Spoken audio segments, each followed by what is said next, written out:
Hello guys, स्वागत है आपका केमिस्ट्री क्लास विद संजय में।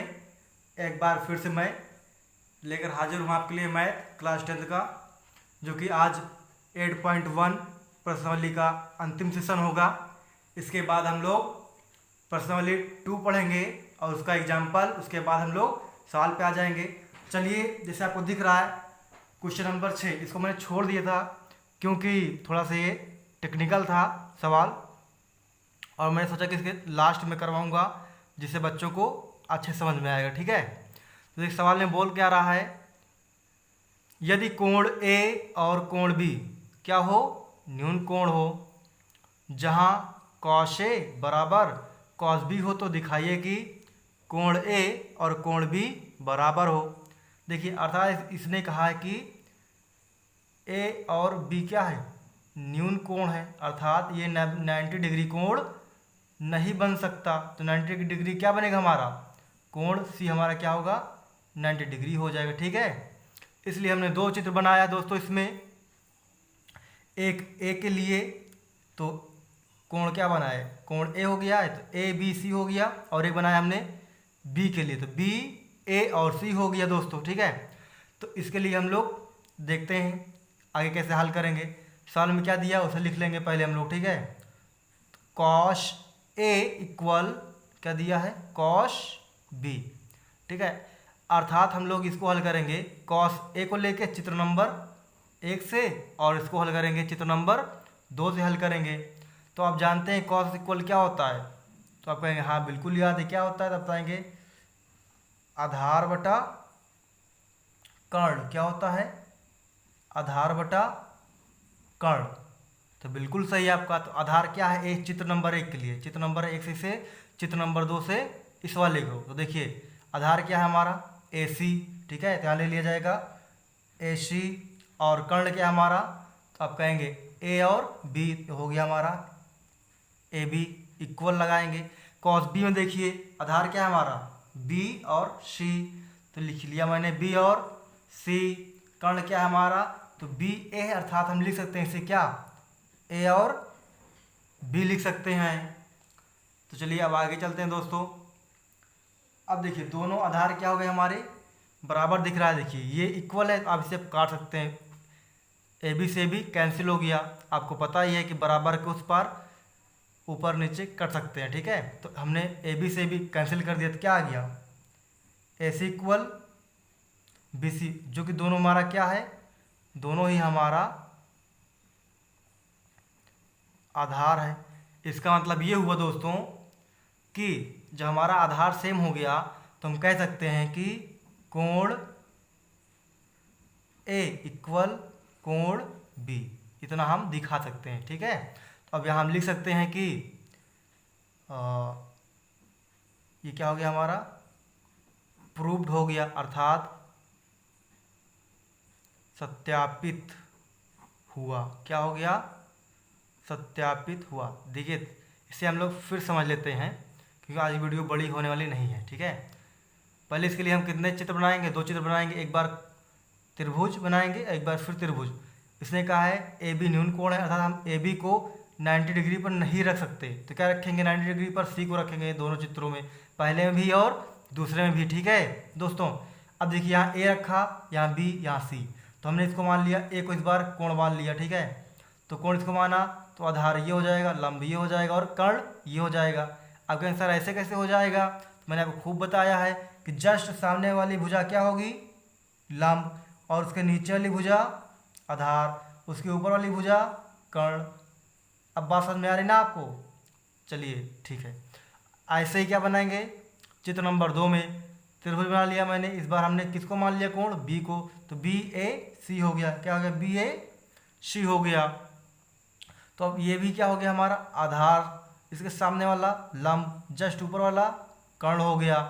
अब सवाल में दिया क्या हम लोग को, cos A equal cos B दिया है सिद्ध करने के लिए। तो देखिए कॉस इक्वल क्या होता है, आधार बटे कर्ण होता है। आधार इसमें क्या, चित्र नंबर 1 में ए सी, और कर्ण क्या है ए बी, तो हमने लिख दिया ए सी बटा ए बी लिख दिया, इक्वल लगा दिया। अब बी में जाएंगे, कोण नंबर बी में, तो इसमें क्या आधार हमारा, बी और सी, तो लिख दिया बी सी अपॉन क्या है, कर्ण हमारा ए बी। अब यहाँ ए बी से बी कट जाएगा तो हमने काट दिया, तो क्या बचा हमारा ए सी इक्वल बी सी। अब देखिए यहाँ कह सकते हैं कोण ए इक्वल कोण बी, अर्थात ये सत्यापित हो गया।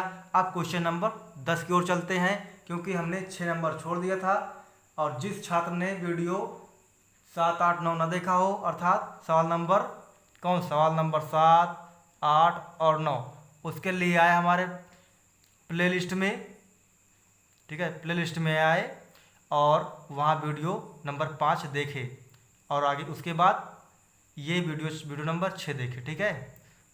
चलिए नेक्स्ट सवाल देखते हैं हम लोग।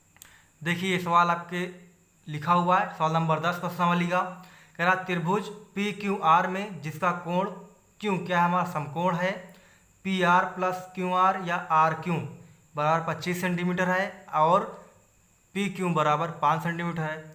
हमें फाइंड आउट क्या करना है, साइन पी निकालना है, कॉस पी निकालना है, और टेन पी निकालना है हमें, ठीक है दोस्तों।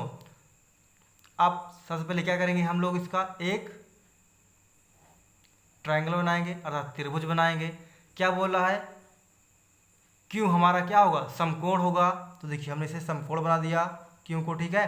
फिर क्या बोल रहा है, पी हमें फाइंड आउट करना है, कोण पी से, तो हमने इसको क्या मान लिया, इसको पी मान लिया और इसको आर मान लिया, तो क्या हो गया, पी क्यू आर बन गया, ठीक है।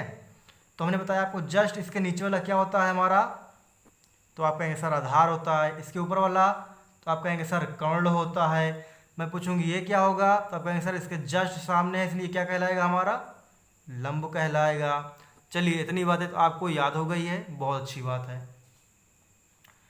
अब देखिए पी क्यू कितना दिया है हमारा 5, तो ये क्या है हमारा, पेन चेंज कर लेता हूँ, ये क्या हमारा पी क्यू कितना है 5, तो हमारा ये क्या है, आधार दिया हुआ है। अब देखिए ये दो दिए हैं, एक पी आर दिया है, एक आर क्यू दिया है, तो आप सोच रहे हैं इसमें कर्ण नहीं दिया ना लंब दिया है, तो इसको ध्यान समझिए, जो बड़ी भुजा होगी, ठीक है, जो बड़ी भुजा होगी वो हमारी क्या होगी, वो हमारी कर्ण रेखा है। क्या है हमारी, कर्ण रेखा है। अब जिस 25 को अलग करना तो कैसे अलग कर सकते हैं आप, 13 प्लस 12 कर सकते हैं ना, ठीक है, या फिर आप क्या कर सकते हैं 12 प्लस 13 जोड़ के देखिए आ रहा है कि नहीं 25, तो 3 और 2 मिलके कितना हो गया 5, और 1 मिलकर कितना हो गया 2, तो आ गया ना 25। तो हमने क्या लिखा यहाँ, ये समझ लो ये ट्रिक है, क्या है ये हमारा ट्रिक, TRICK, क्या हमारा ट्रिक, कि जो बड़ी भुजा होगी वो हमारी कर्ण रेखा होगी, ठीक है, अर्थात ये P और R होगी। तो बड़ी कौन है, तो कहें सर 13 है, ये सबको पता है, बच्चों वाली बात है। तो मैंने यहाँ लिख दिया कितना 13, और यहाँ कितना लिख दिया बच्चा 12। अब शेष हल ही नहीं करना है हम लोग को, ठीक है ना दोस्तों। अब आगे लिख देंगे, क्या क्या पूछा है सवाल में, साइन P, तो आप जानते हैं साइन क्या होता है, लंब बटे कर्ण, तो लंब क्या हमारे ये मैंने लिखा है, कर्ण कहाँ है, ये है, तो लंब कितना है 12, तो आप लिख देंगे 12 बटे 13। पहला आंसर कंप्लीट। और दूसरा क्वेश्चन क्या पूछा है, थोड़ा आगे चलते हैं, पूछा है दूसरा कॉस पी, तो इसके लिए क्या होता है सर, कहेंगे आधार बटे कर्ण, आधार कितना है हमारा दोस्तों 5, कर्ण कितना है 13, कितना आ गया आंसर दूसरा कॉस पी का 5 बटे 13 आ गया। अगला क्या पूछा है सवाल में, तो आप देखेंगे टेन पी पूछा हुआ है, तो टेन पी क्या होगा, तो आप कहेंगे सर लंब बटे आधार, क्या होता है लंब बटे आधार, तो लंब कितना है हमारा 12, आधार कितना है हमारा 5। तो ये इस तरीके से क्वेश्चन हमारा हल हो गया। अब इस चैप्टर का हम लोग लास्ट टॉपिक पढ़ने जा रहे हैं, जिसमें बोला है क्या, सत्य और असत्य बातें करनी है, उसके लिए भी थोड़ा से आपको बातें समझना पड़ेगा, ठीक है ना दोस्तों। चलिए अगला टॉपिक का सवाल देखते हैं हम लोग। तो ये देखिए आपके सामने मैंने आज बुक प्रस्तुत कर दिया है। देखिए क्वेश्चन नंबर 11 क्या कह रहा है, उसको हम लोग हल करेंगे, ठीक है ना। क्वेश्चन नंबर 11 देखिए क्या है, सवाल पढ़ लीजिए। बताइए कि निम्नलिखित कथन सत्य है या असत्य, क्या बताना है, सत्य है या असत्य आपको बताना, ठीक है। कारण सहित अपने उत्तर पुस्तिका में लिखिए। ठीक है, पहला क्वेश्चन क्या कह रहा है, tan a का मान सदैव 1 से कम होता है। तो अब रीजन देना है, होता है या नहीं होता है, बात सत्य है या असत्य। ठीक है दोस्तों, तो देखिए आपको पता है tan 45 डिग्री का मान कितना होता है 1। ठीक है ना। अभी आपको मैं अगले टॉपिक में पढ़ाऊंगा, अभी से आप समझिए। ठीक है, tan 45 का मान कितना होता है 1। सवाल में क्या बोला है, tan a का मान सदैव 1 से कम होता है। तो क्या हो, बिल्कुल बात है, कम नहीं होता है। तो यहाँ क्या लिखेंगे हम लोग,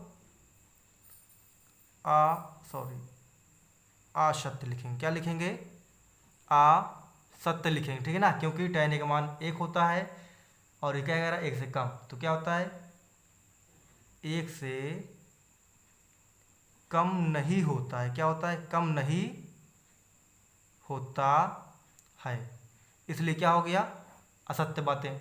सवाल नंबर दूसरा देखिए क्या कह रहा है। सवाल नंबर दूसरा देखिए, कोण ए के किसी मान के लिए sec a का 12/5 मान हो सकता है। तो बिल्कुल भाई, कोण कोई भी हो, कोण ए हो, इसके लिए हम जब हल करते हैं तो मान आता है नहीं कि 12 कितना आ गया 5, अर्थात 5 का स्क्वायर होगा और किसका होगा 12 का स्क्वायर होगा, कितना होगा आएगा हल करने पे इसका 13। तो अर्थात ये बनेगा नहीं 13 12 5 का स्क्वायर, कितना 13 12 और 5 का, तो क्या है ये बनेगा। तो ये आप कह सकते हैं जब इसको ट्रायंगल से हल करेंगे, आप ऐसे कैसे हल करेंगे, ट्रायंगल से थोड़ा आगे बढ़ा लिया जाता है। ठीक है ना, जब इसे आप ट्रायंगल से हल करेंगे ऐसे, ठीक है, तो क्या आ जाएगा आपका, ये बनेगा जैसे अभी ये हम ऐसे मान के लिख रहे हैं, यहाँ 12 बन सकता है, यहाँ 5, यहाँ कितना आ जाएगा हमारा 13, बड़ी भुजा। ठीक है ना, तो ये हमारा बनेगा। तो आप लिख देंगे यहाँ, क्या लिखेंगे यहाँ, सत्य है। क्या है, सत्य है, क्योंकि ये ऐसा बनता है। देखिए 2 हो गए। अब सवाल नंबर तीसरा देखते हैं। सवाल नंबर तीसरा देखिए, आप देखिए सवाल नंबर तीसरा, ये कह रहा है cos a कोण a के कोजेंट के लिए उपयुक्त है कि नहीं। ठीक है, ये कह रहा है। तो देखिए सवाल में, ठीक है, कह रहा है, ये है तीसरा सवाल, cos a का कह रहा कि कोण a के क्या कह रहा है, कोजेंट है, अर्थात ये कह रहा cos का विवरण है, cos का विवरण है। तो आप जानते हैं किसका विवरण होता है, तो आप कहेंगे सर ये होता है कौशिक ए का, अर्थात जो साइन का उल्टा होता है, जो साइन क्या होता है, साइन ए बराबर 1 कौशिक ए होता है। क्या होता है, वो साइन ए बराबर 1 कौशिक ए होता है। ये किसका है, कौशिक का है। ये किसका है, कौशिक का, ना कि कौश का। तो क्या हो जाएगा हमारा असत्य। क्या हो जाएगा, असत्य, मतलब ये सत्य बातें नहीं है। ठीक है, अब क्या देखेंगे हम लोग, सवाल नंबर चौथा कह रहा कॉट ए कमा कॉट और ए का गुणनफल होता है। तो नहीं होता। कह रहा देखिए, ये कह रहा कॉट ए, फिर कह रहा आपसे कॉट ए गुणे ए होता है। तो आप जानते हैं कि ये क्या होता है, हमारा कोण होता है। क्या होता है ये हमारा कोण, और कोण कभी गुणा में नहीं आएगा। क्या है, गुणा में नहीं आएगा। तो ये भी क्या हो जाएगा हमारा असत्य। ठीक है, सवाल नंबर लास्ट देंगे, पांचवा क्या कह रहा है, देखिए कह रहा है कि किसी भी कोण थीटा के लिए साइन थीटा बराबर 4/3 होता है। तो आप कहेंगे सर ऐसा तो हमने नहीं पढ़ा है अभी तक। जब पढ़ा ही नहीं है आपने तो हो भी नहीं सकता। ठीक है दोस्तों, तो अभी लिख देंगे ये क्या है, असत्य। इस तरह से हमारा आज का सेशन कंप्लीट हो गया। ठीक है दोस्तों, हमारा प्रश्नावली 8.1 बिल्कुल संपूर्ण कंप्लीट हो गया। ठीक है, अब आप इसको आइए हमारे प्लेलिस्ट में और पूरा शुरू से पढ़िए, पूरा बेस से त्रिकोणमिति। ठीक है, अपने यार दोस्त चाहने वालों को बताइए। कि हाँ ये आप केमिस्ट्री क्लास विद संजय में और विजिट कीजिए। आपको यहाँ मैथ का संपूर्ण हल मिलेगा। उसके बाद इंग्लिश, साइंस, हर एक सब्जेक्ट को आपको यहाँ क्या मिलेगा, एकदम विस्तार पूर्वक हल मिलेगा। आज समझिए और दूसरों को भी बताइए। ठीक है, जय हिंद साथियों।